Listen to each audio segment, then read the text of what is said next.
A storm is brewing within the European Union, and this time, it's Germany raising the stakes.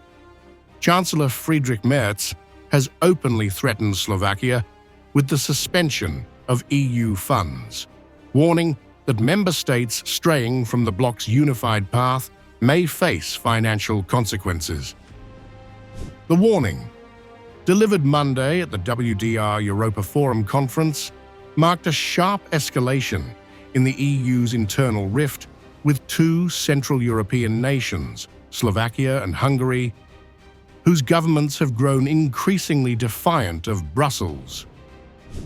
If it is necessary, then we will deal with it, Merz declared, referencing the EU's legal tools, including infringement proceedings and the possible withdrawal of funding for rule of law breaches. Though initially responding to a question about Hungary, Merz made no effort to conceal that Slovakia, under Prime Minister Robert Fico, now faces similar scrutiny from Berlin. He accused both nations of undermining EU unity, warning, "We cannot allow the decisions of the entire EU to depend on a small minority. There could certainly be clearer words and possibly also harder conflicts." Slovakia has recently drawn concern over Fico's anti-Ukrainian rhetoric and his visit to Moscow, where he met with President Vladimir Putin, moves that signal an increasing alignment with Hungarian Prime Minister Viktor Orban. Fico's government, much like Orban's, has been accused of challenging EU principles, drawing parallels with Budapest's ongoing battles with Brussels over democratic norms and foreign-funded NGOs. But Fico fired back forcefully.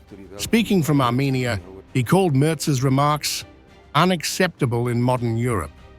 If someone wants to exaggerate the policy of one single opinion, that is, the end of democracy in Europe, it is as dangerous as the Third World War.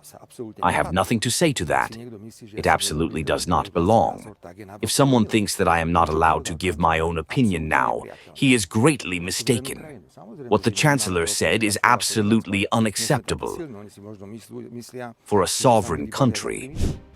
As war rages on the EU's eastern flank, Berlin's warning and Bratislava's defiance expose a deeper fracture, one that threatens to test the Union's unity, not just on foreign policy, but on the very question of what Europe stands for.